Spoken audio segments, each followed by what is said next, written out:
بسم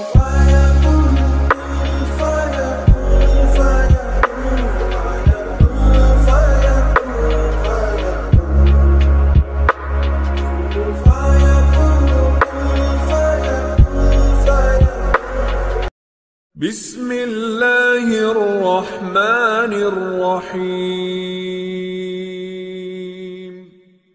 ورتل القرآن ترتیلا۔ آج سے انشاءاللہ ہم سورۃ الملک کی تجوید کا آغاز کریں گے، مگر اس سے پہلے ہم اس کی فضیلت کے بارے میں احادیث کو دیکھتے ہیں۔ آپ صلی اللہ علیہ وسلم نے فرمایا، قرآن مجید کی ایک سورت ہے جس کی 30 آیات ہیں، وہ آدمی کی اس وقت تک سفارش کرے گی یہاں تک کہ اس کی مغفرت ہو جائے، اور وہ ہے سورت تبارک الذی بیدہ الملک۔ جامع ترمذی کی ایک اور حدیث میں آتا ہے، آپ صلی اللہ علیہ وسلم اس وقت تک نہیں سوتے تھے جب تک سورۃ السجدہ اور سورۃ الملک نہ پڑھ لیتے۔ آئیے شروع کرتے ہیں۔ اعوذ باللہ من الشیطان الرجیم، بسم اللہ الرحمن الرحیم، تبارک الذی،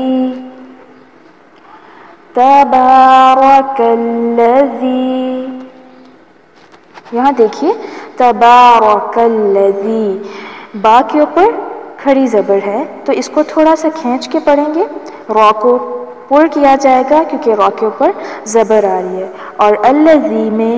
زال کو نرمی سے پڑھنا ہے، اس کو سختی سے نہیں پڑھنا، الذی ایسے نہیں پڑھنا بلکہ الذی ایسے پڑھنا ہے،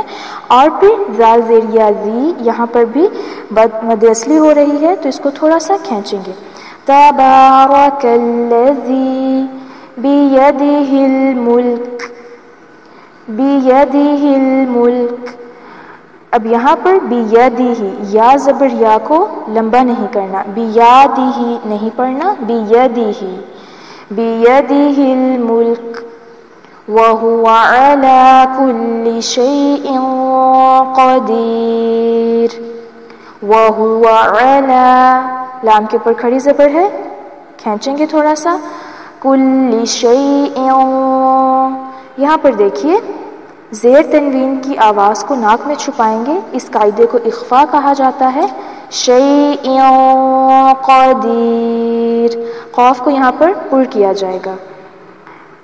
تبارک الذی بیدہ الملک وہو علی کل شیء قدیر،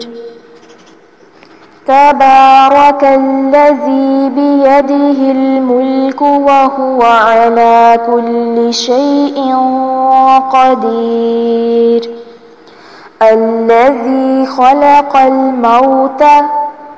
الذی خلق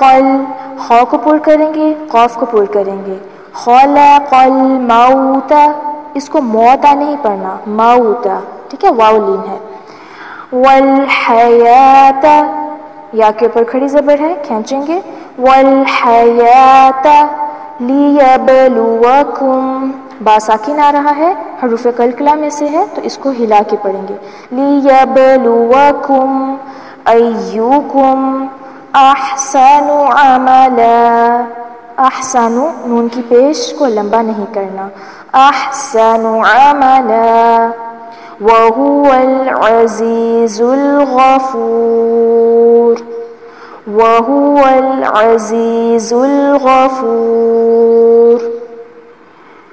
الَّذِي خَلَقَ الْمَوْتَ وَالْحَيَاةَ لِيَبْلُوَكُمْ أَيُّكُمْ أَحْسَنُ عَمَلًا، وَهُوَ الْعَزِيزُ الْغَفُورُ، الذي خلق الموت والحياة ليبلوكم أيكم أحسن عملا، وهو العزيز الغفور۔